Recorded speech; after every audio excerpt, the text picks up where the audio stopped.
La ciudad de Nueva York, puerta de acceso a Estados Unidos, hogar de Wall Street, Broadway, Times Square, guarda mucha historia a sus espaldas. Nació hace 400 años como un puesto fronterizo holandés, separada del continente americano por ríos grandiosos de cientos de metros de anchura, como el East River, el Hudson o el Estrecho de Narrows. Cruzar este golfo parecía entonces un reto imposible, hasta que una serie de puentes sin precedentes conquistaron estas aguas. Hizo falta visión, fuerza, tecnología inteligente y la vida de docenas de hombres para construir estos 9 puentes. Esta es su historia. Hoy más de 8 millones de personas se aglomeran en los 830 kilómetros cuadrados de la ciudad de Nueva York. Con su joya de la corona, Manhattan es la ciudad con la densidad de población más alta de todo Estados Unidos. Pero hace 400 años, esta selva de hormigón no era más que un pequeño puesto fronterizo comercial holandés en la punta de Manhattan. La llamaban Nueva Ámsterdam. 200 años más tarde, Nueva Ámsterdam se convirtió en Nueva York y su población aumentó a más de 60.000 habitantes. Pero estaba rodeada por vastos ríos. A un lado, el East River y el Hudson al otro. Para convertirse en una gran ciudad como Londres o París, era necesario que pudiera crecer. Y había llegado el momento. Nueva York estaba a punto de emprender uno de los proyectos de ingeniería más grandes que se haya conocido en el mundo. Es casi imposible imaginar que la ciudad de Nueva York se hubiera convertido en la ciudad de Nueva York que hoy conocemos en los puentes. Ellos la convierten en una ciudad, unen los 5 distritos que tiene, son auténticas arterias que mantienen viva la ciudad. Actualmente hay más de 2000 puentes en Nueva York. Pero este puede que sea el más famoso. El puente de Brooklyn. Nueva York, mediados de 1860. El humo de los disparos de la guerra civil está empezando a disiparse. Manhattan, con más de 800.000 habitantes, es ya la ciudad más grande del país. Muchos neoyorquinos prefieren trabajar en esa zona y vivir al otro lado del East River, en la ciudad de Brooklyn. Cada día más de 100.000 neoyorquinos viajan entre Brooklyn y Manhattan. Pero la única forma de cruzar el río es en transbordadores, que habitualmente se congelan con las heladas invernales. Los trabajadores necesitan una forma permanente y fiable para llegar a sus trabajos en Nueva York. Piden un puente. Pero hay un problema. El puente tendrá que extenderse más de 304 metros sobre el East River y sin bloquear el canal de navegación que conecta Nueva York con el mundo. El East River era una importante vía de navegación y si querían que la utilizaran grandes buques, no podían colocar el pilar de un puente en medio. Eso significaba construir un puente colgante. Lo genial de un puente colgante es que puedes colgar el puente desde arriba. Pero naturalmente eso conllevaba toda una serie de nuevos retos. ¿Cómo se cuelga un puente desde arriba? Bueno, hay que empezar por unas torres. Los ingenieros usaron unas enormes torres a ambos lados del puente para suspender una carretera de unos cables arqueados, los cuales estaban encajados en unos bloques de piedra de 60.000 toneladas llamados anclajes en cada orilla. Unos cables más pequeños, llamados de suspensión, cuelgan de los cables principales y sujetan la carretera.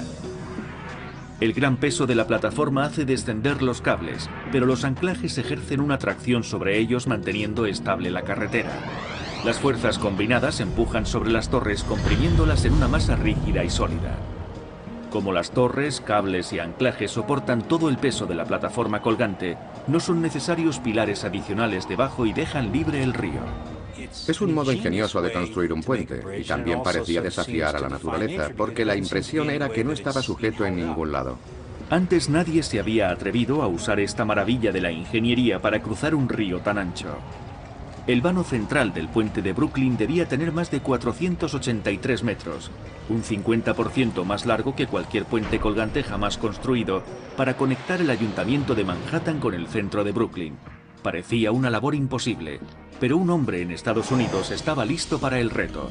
Un ingeniero civil llamado John Augustus Roebling. Incluso en uno de los puntos más estrechos del río, el puente requeriría que el vano central tuviera una extensión sorprendente. Llegaría a 486 metros. Iba a necesitar más de 22.000 kilómetros de alambre para crear los 4 cables principales de los que iba a colgar. Y para sostener todo esto, diseñaría unas torres de piedra más altas que cualquier edificio de la ciudad. Pero entonces estalló la tragedia. En 1869, mientras hacía las últimas observaciones para el puente, un transbordador que entraba en el muelle aplastó el pie de Roebling. Tuvieron que amputarle los dedos y murió poco después de una infección. Uno de los proyectos de ingeniería más ambiciosos jamás intentado quedaba en suspenso. Pero la solución está cerca de casa. Su hijo, Washington A. Roebling, ocupa el lugar del padre como ingeniero jefe. Finalmente, ese colosal esfuerzo está a punto de empezar. El 3 de enero de 1870, el primero de los obreros, que llegarían casi a 1000, se presentaba al trabajo.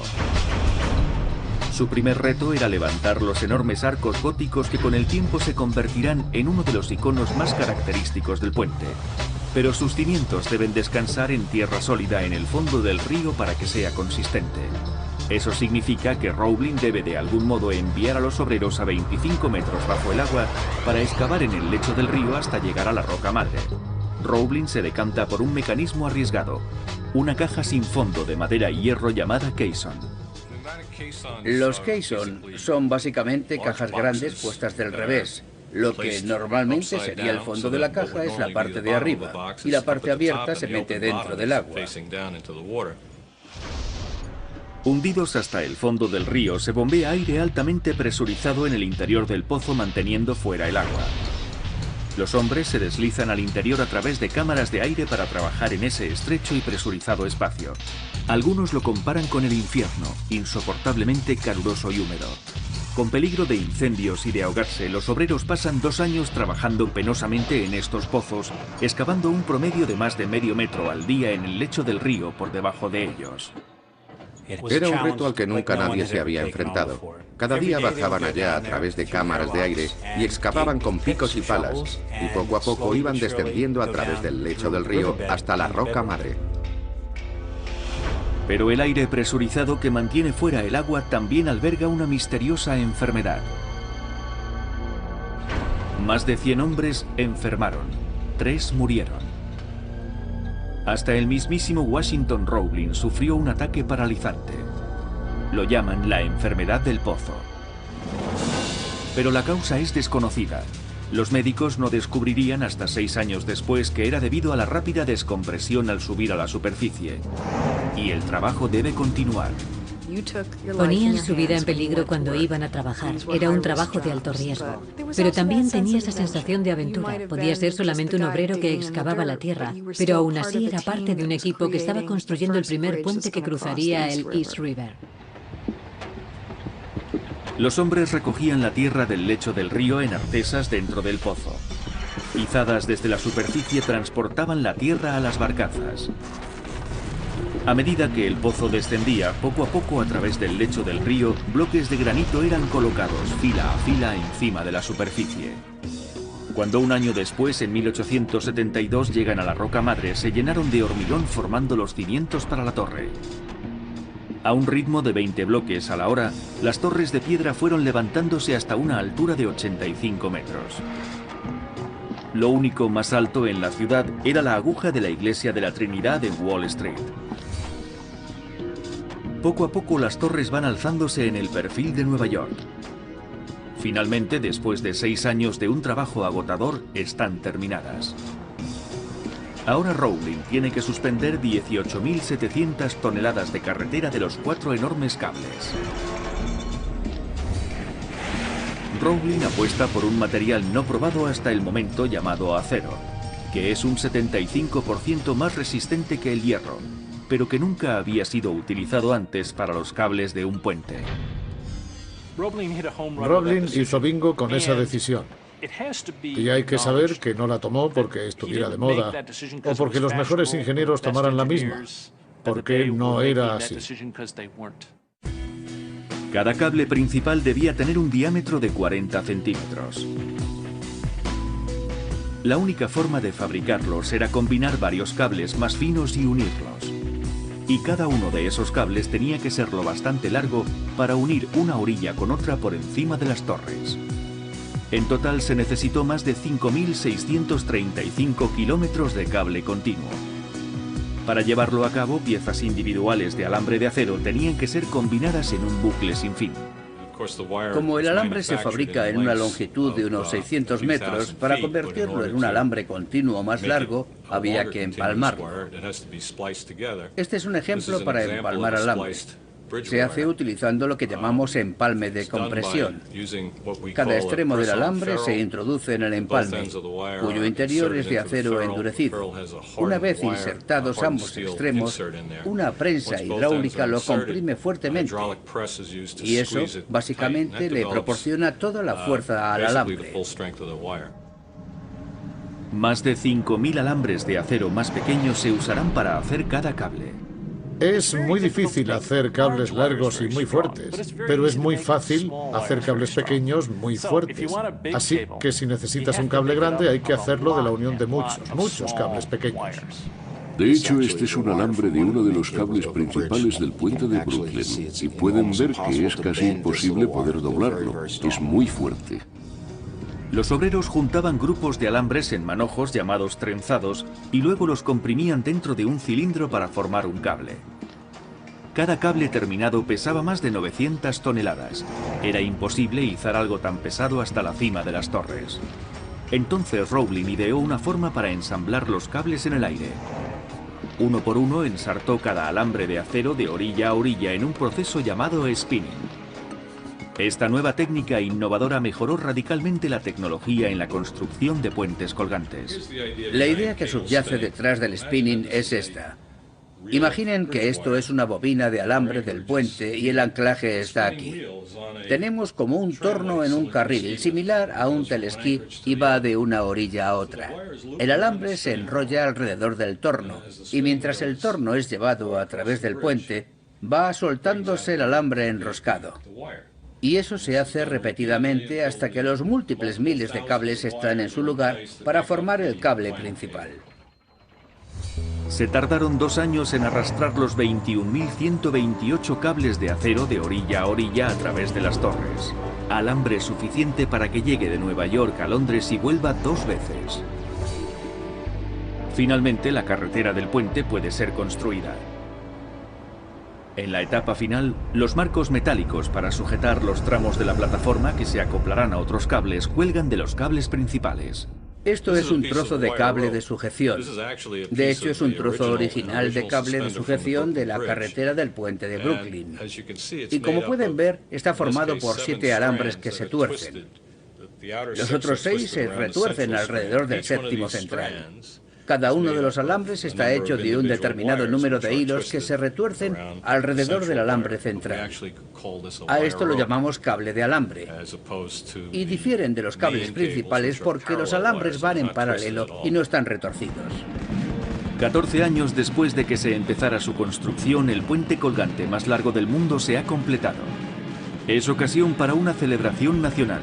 6.000 personas asistieron el día de la inauguración, el 24 de mayo de 1883, y Chester A. Arthur, el presidente de Estados Unidos, acudió para presidir la celebración. Era la unión simbólica de 2 ciudades, Brooklyn y Nueva York. Es el principio de la consolidación de los distritos en una única ciudad, Nueva York. El puente de Brooklyn es lo que hizo que Nueva York empezara a convertirse en la ciudad que conocemos hoy. El primer enlace de Nueva York con su vecino impulsó a Brooklyn.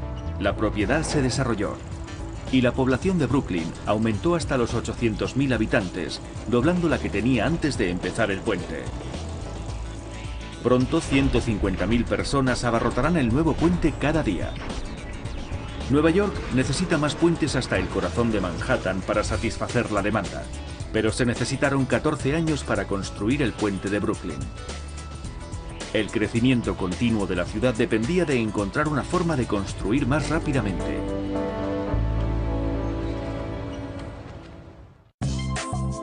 Ahora nos adentraremos en los puentes de Nueva York.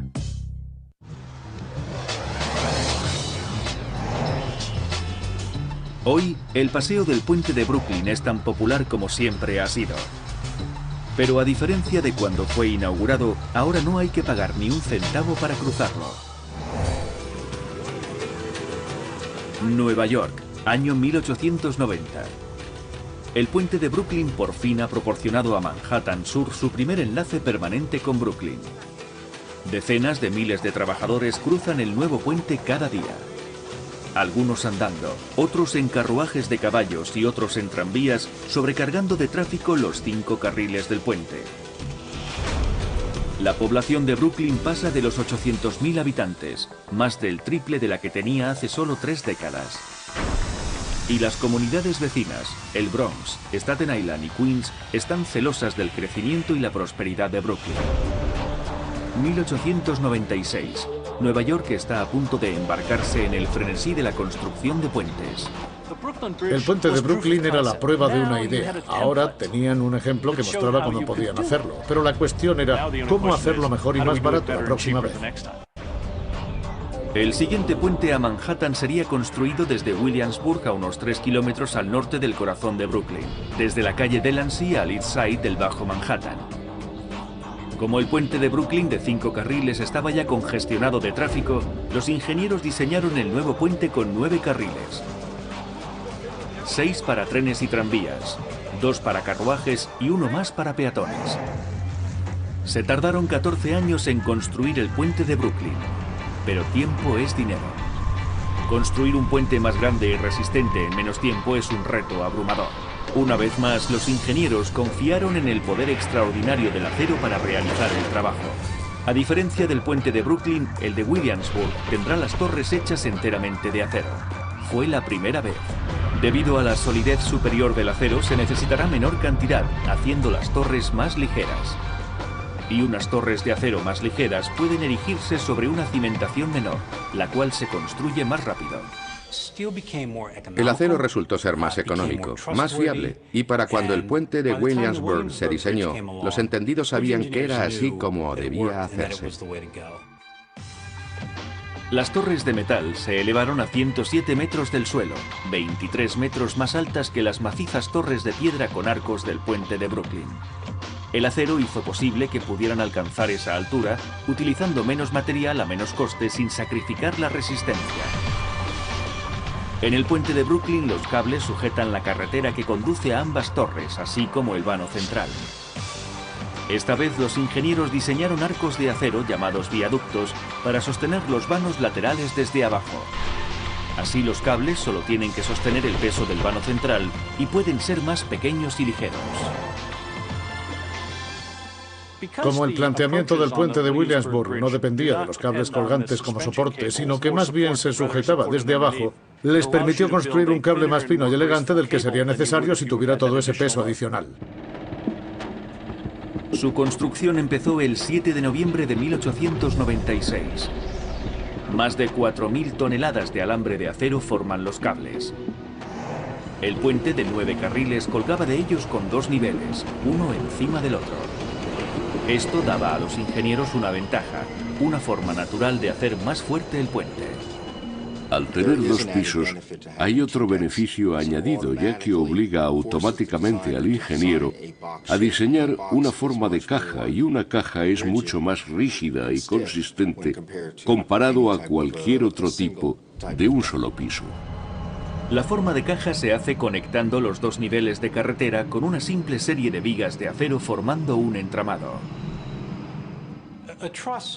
Hacer un entramado es colocar el material, normalmente en diagonal o con forma de triángulo, de manera que proporcione una gran rigidez y resistencia al firme, pero sin añadirle demasiado peso. Las piezas que lo forman se colocan de tal manera que consiguen la máxima resistencia con la mínima cantidad de acero. El puente de Williamsburg se terminó en solo 7 años, la mitad de tiempo que se tardó en levantar el puente de Brooklyn. Aproximadamente 2 metros más largo, también superó el récord del puente de Brooklyn de ser el puente colgante más largo del mundo. En 1900, Brooklyn y Manhattan albergan cada una más de 1 millón de habitantes y 2 puentes. Más al norte, la población del aislado distrito de Queens apenas alcanza los 150.000 habitantes. Pero un nuevo proyecto, el puente de Queensboro, está a punto de insuflar vida a esta remota comunidad directamente desde el corazón de Nueva York. Y su ubicación permitirá a Nueva York construir este puente a bajo coste. El problema del East River es que es muy ancho y no hay lugares para soportes. Hay que cruzarlo de una sola tirada. Pero cuando llegas a Queensboro, te encuentras con un pedazo de tierra justo en medio del río. Vaya, eso lo hace más fácil.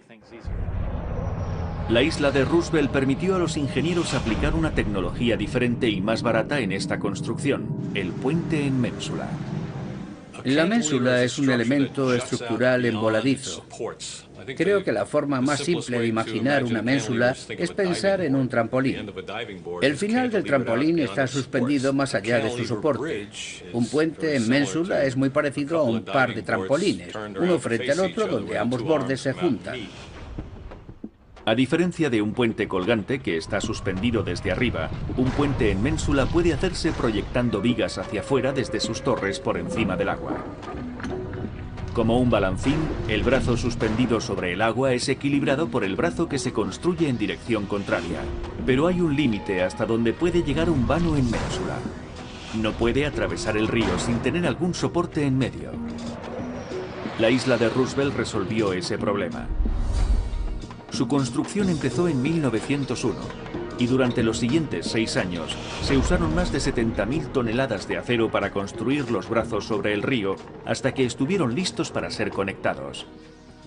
Este es un informe de la construcción original del puente de Queensboro de 1908. Aquí se muestra el trazado del puente. Los brazos en ménsula fueron construidos pieza a pieza y fueron extendiéndose sobre el río. Una vez se juntaron en medio del vano, los unieron entre sí con un entramado. La población de Queens muy pronto se dobló a 300.000 habitantes. Pero 3 millones de personas ya vivían en Manhattan y Brooklyn.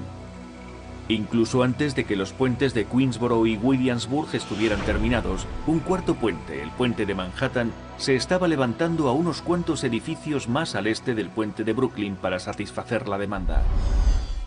Una vez más, la situación social exigía más puentes para unir entre sí a los distintos distritos.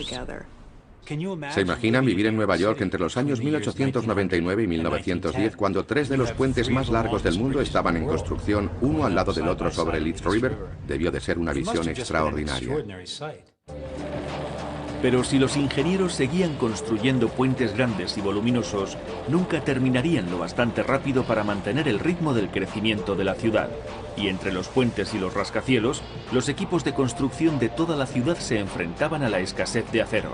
Nueva York estaba buscando la forma de construir puentes colgantes más deprisa y más económicos. Ahora la ciudad de Nueva York sería el escenario de un atrevido experimento, un radical y nuevo principio de ingeniería llamado teoría de deflexión, que reduciría la cantidad de acero necesario para construir el puente. ¿Por qué tenemos que estabilizar lo que esencialmente es ya una estructura muy rígida? La belleza de la teoría de deflexión es que nos enseña que hay demasiado peso colgando de esas cosas que son esencialmente muy rígidas. Cuanto más pesada es la carretera de un puente colgante, más rígida se hace, igual que los cables de los que cuelgan. No necesita el pesado entramado de refuerzo extra como este usado en el puente de Williamsburg. Fundamentalmente, si el puente es lo suficientemente largo y pesado, el peso del puente actuará como su propio entramado, manteniendo la carretera rígida y a nivel. Se podían construir varios más y más largos usando cada vez menos acero, lo cual fue toda una revelación para los ingenieros de puentes.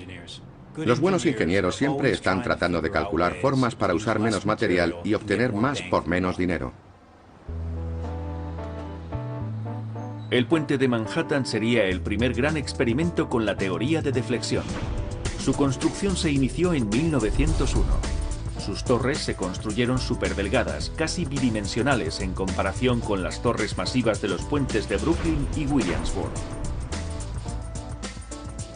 Si observamos el puente de Manhattan y lo comparamos con el de Williamsburg, Las vigas de refuerzo son mucho más delgadas y las torres son mucho más esbeltas y flexibles. Este es un producto de diseño usando la teoría de deflexión. La Nochevieja de 1909, Nueva York anuncia una nueva década inaugurando el vanguardista puente colgante. Ahora los ingenieros creen que pueden construir puentes con una longitud sin precedentes.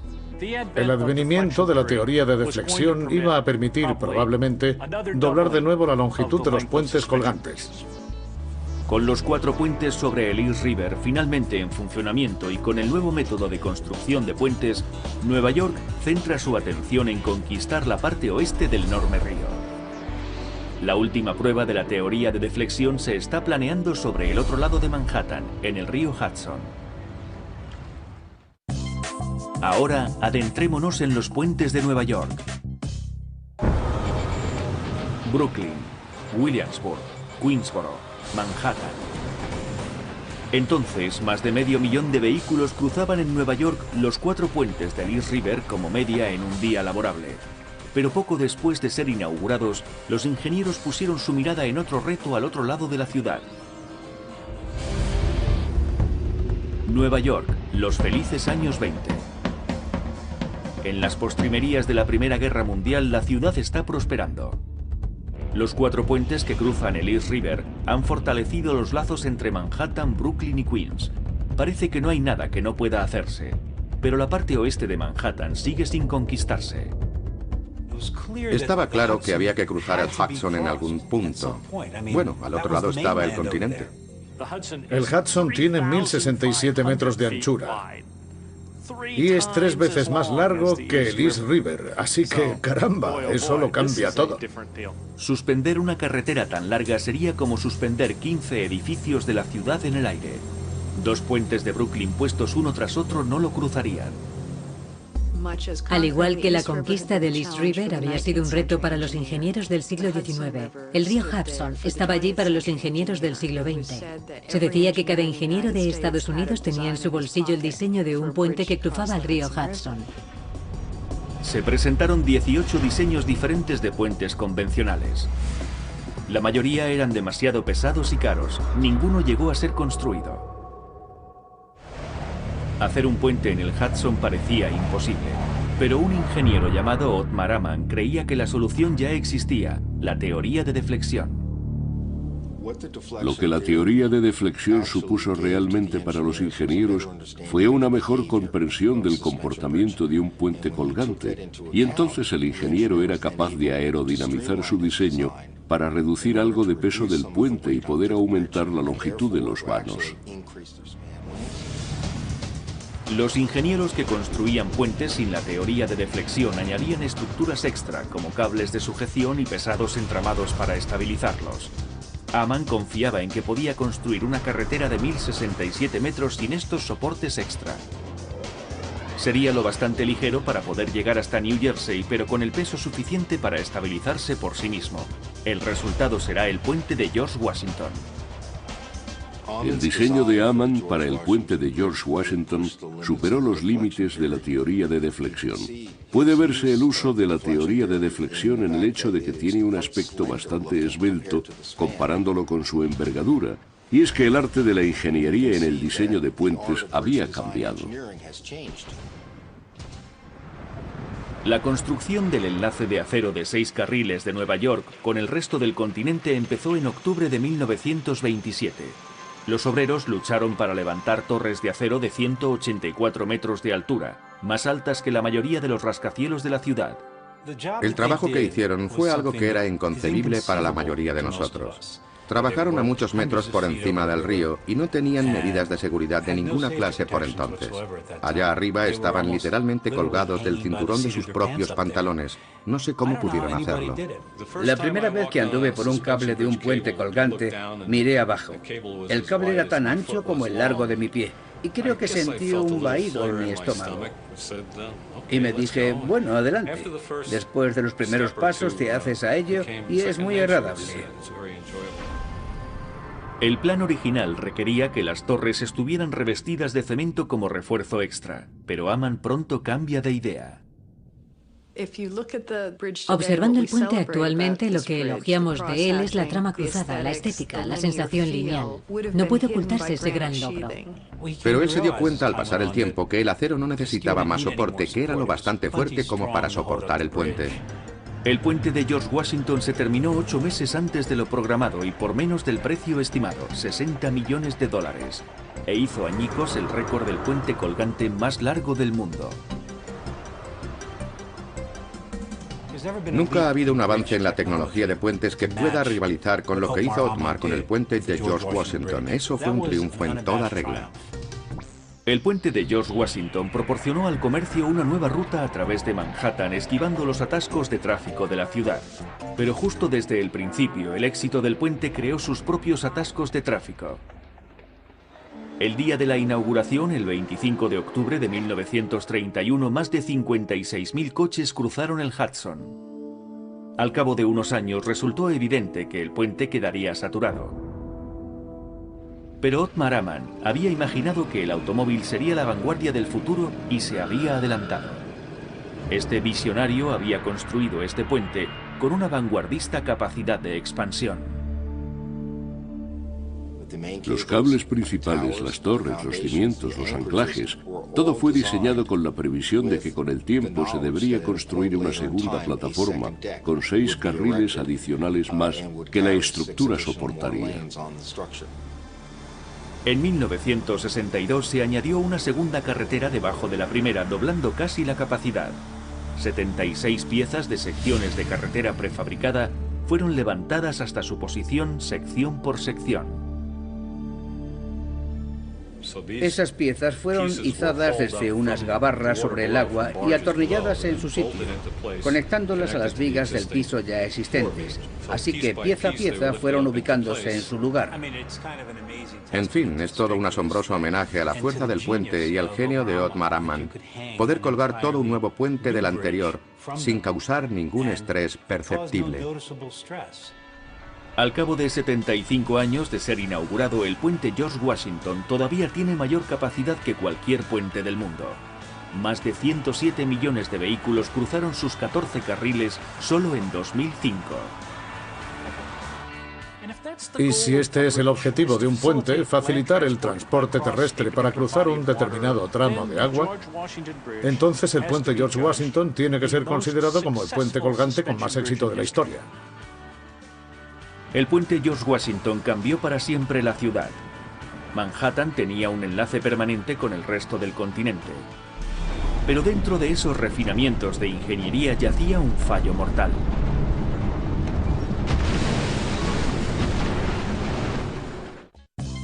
Ahora adentrémonos en los puentes de Nueva York. Incluso en un día nublado, las torres del puente George Washington de 184 metros de altura proporcionan una vista incomparable de la ciudad de Nueva York. Cada una de las torres tiene 17 pisos de altura y pesa 20.000 toneladas.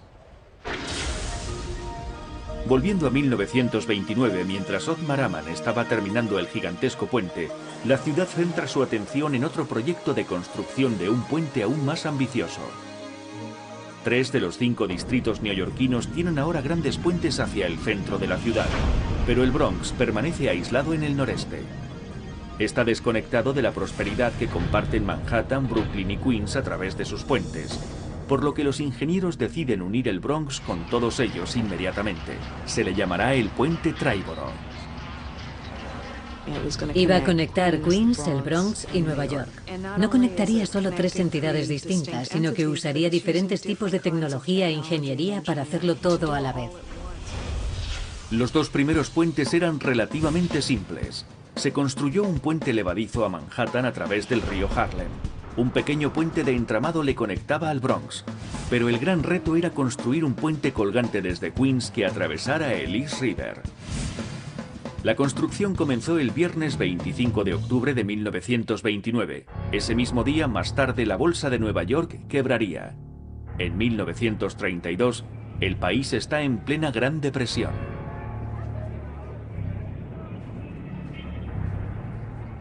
Construyeron los cimientos de las 2 torres y los anclajes. Después el diseño se acabó.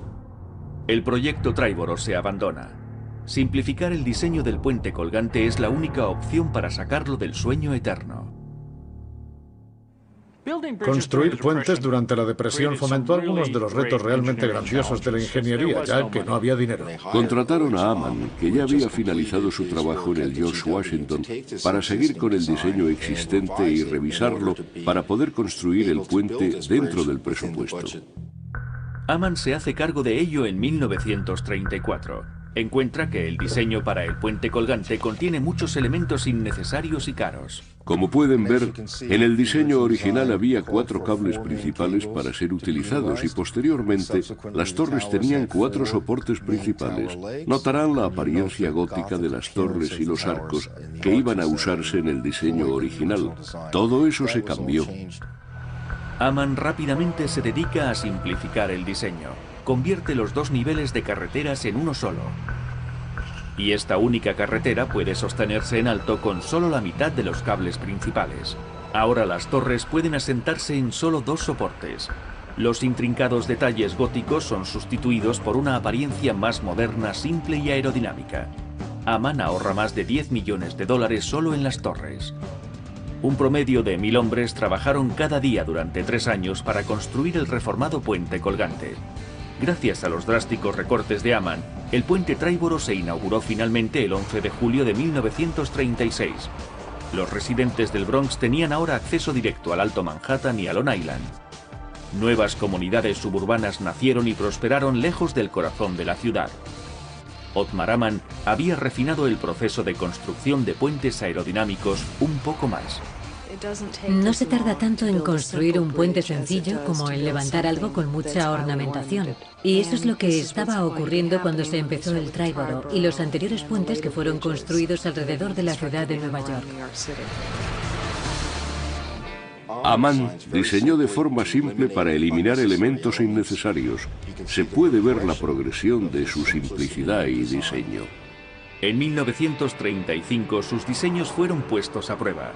La Feria Mundial iba a celebrarse en Queens y la ciudad necesitaba un puente para canalizar al turismo desde Nueva Inglaterra directamente al Bronx. Y se encargó el puente Bronx-Whitestone, pero solo faltaban 4 años para la exhibición.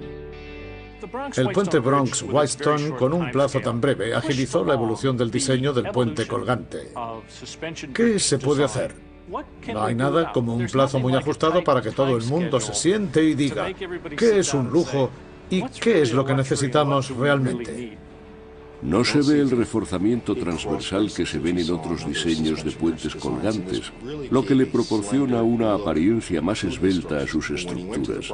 Esto se hizo muy evidente cuando empezó con el Bronx-Whitestone. Utilizó un simple elemento en arco encima de la torre para proporcionar el refuerzo. El puente de Ammann se elevaba a un ritmo vertiginoso. Con 115 metros de altura, los hombres se apresuraban para construir cada torre en solo 18 días, para luego pasar 23.832 kilómetros de alambres a través de ellas y formar los cables colgantes en un récord de 41 días.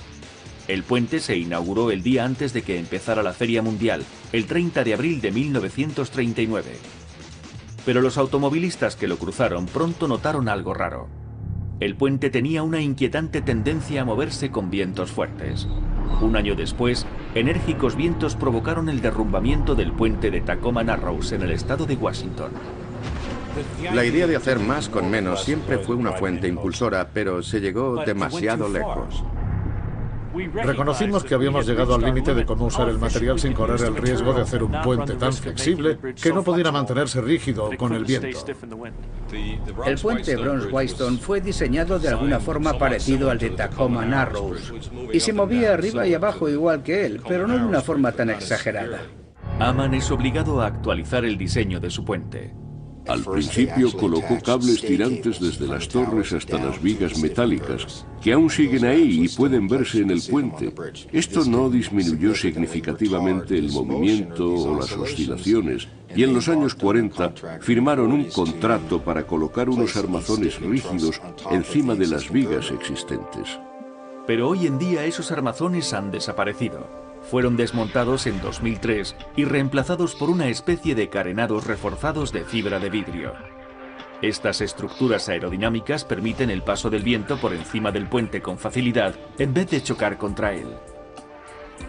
No tenemos que hacer el puente más rígido para resistir la fuerza, porque podemos moldear la plataforma para que las fuerzas no se creen. Es un concepto muy diferente. Desde el principio, el Bronx Whitestone proporcionó un enlace vital al centro de la ciudad para facilitar el comercio con el noreste de Estados Unidos. Tan vital que se construyó otro puente desde Throgs Neck a Bayside en Queens para satisfacer la demanda. El puente Throgs Neck se abrió el 11 de enero de 1961. Eso es algo que siempre supone un reto para Nueva York. Se construye un puente, tiene éxito, tiene tanto éxito que lo usa un montón de gente y entonces hay que levantar otro. Throgs Neck es el primer puente de Nueva York de gran vano construido en casi 20 años. Parece que Nueva York construye sus puentes más grandiosos a un ritmo regular. El puente de Brooklyn favoreció el crecimiento de la ciudad en los años 80 del siglo XIX. 2 décadas después, 3 puentes se levantaron sobre el East River entre 1900 y 1910, mientras la ciudad prosperaba.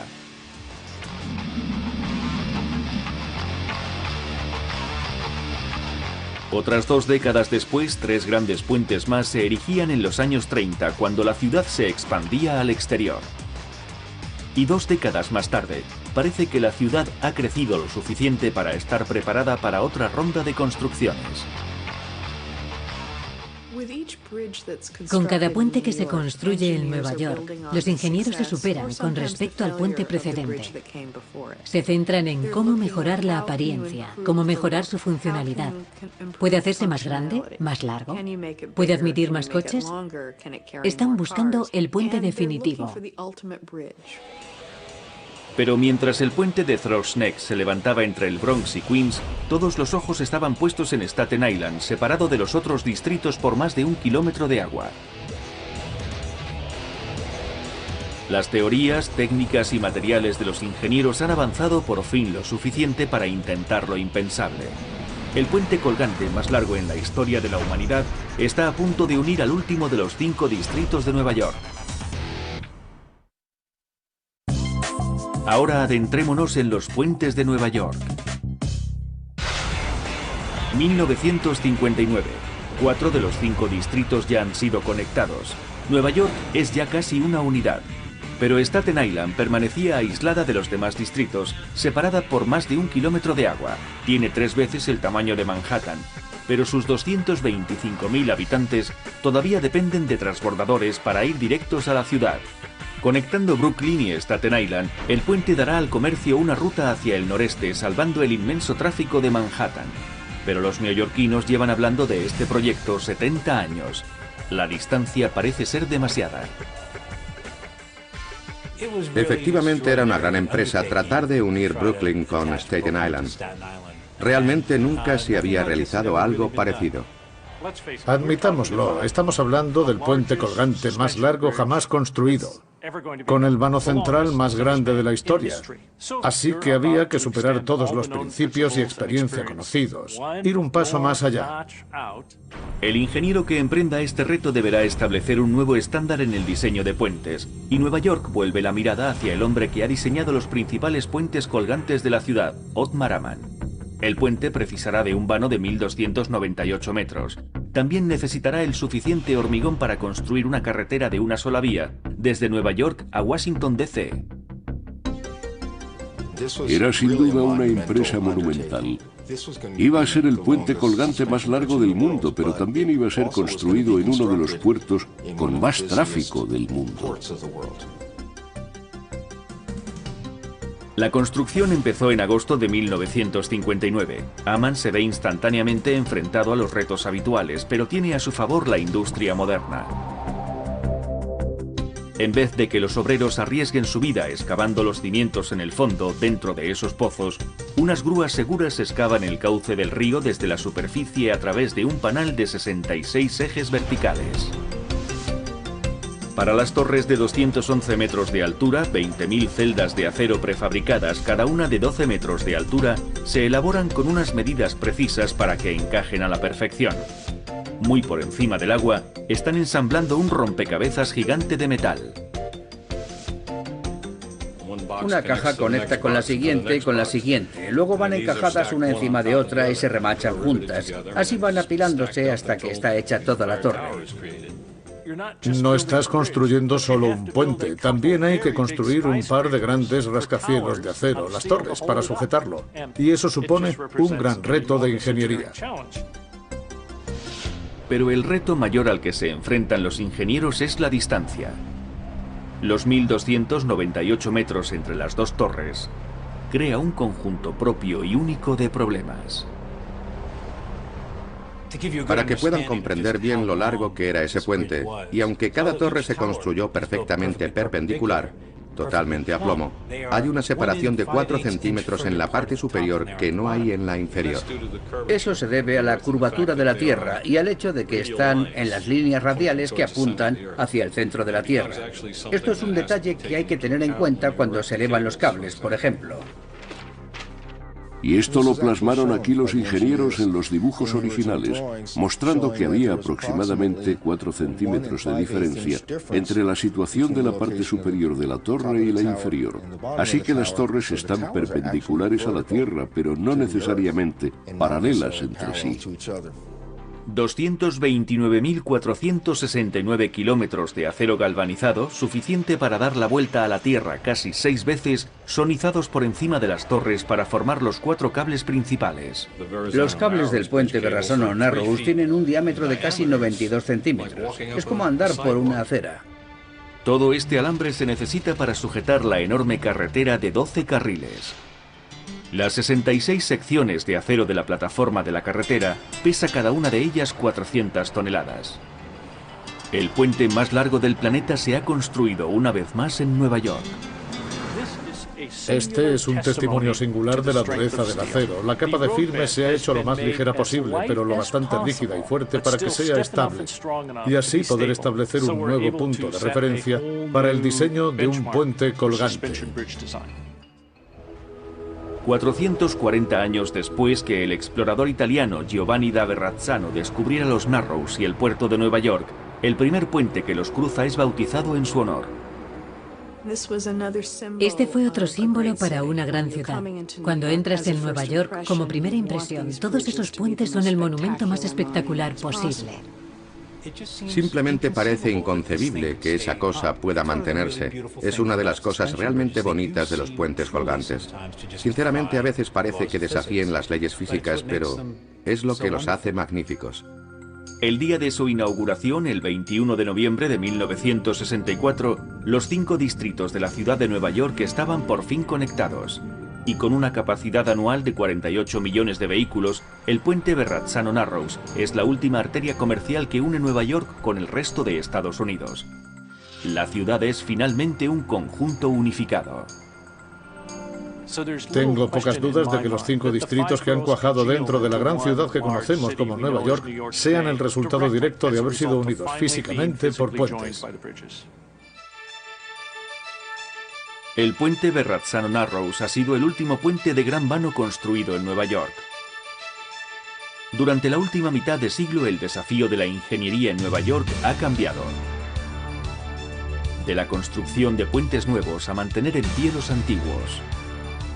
Para los ingenieros de Nueva York, uno de los grandes retos es el mantenimiento y rehabilitación de esas estructuras.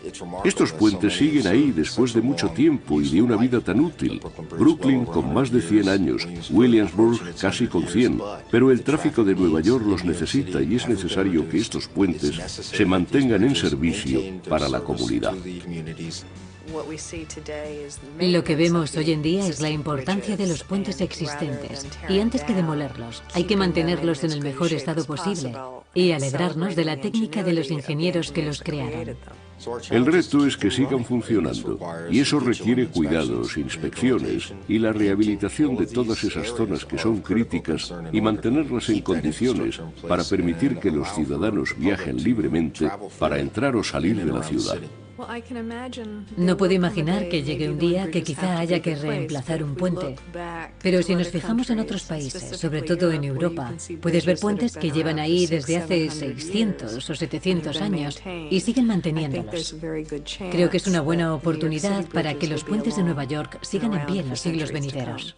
Los puentes de Nueva York han ayudado a convertir a la ciudad en algo tan grande como son ellos mismos. Y Nueva York nunca hubiera sido lo que es sin ellos. A lo largo de los años, 4 de sus puentes colgantes han ostentado el título de ser el más largo del mundo. Pero cada uno de ellos ha rebasado los límites de la ingeniería mientras enlazaban porciones de la ciudad en crecimiento. En realidad no había otra ciudad en el mundo que pudiera compararse a la Nueva York de finales del siglo XIX y principios del XX en cuanto a la construcción de puentes. Cada uno que se levantó en los alrededores de Manhattan era de los más grandes de su época, así que fue el campo de pruebas para la construcción de puentes a principios del siglo XX. Eso fue lo que ocurrió. Actualmente los puentes de Nueva York, construidos hace décadas e incluso un siglo, continúan irguiéndose como iconos de la ingeniería, como enlaces vitales de transporte, como históricos hitos y testimonios de un siglo de innovación.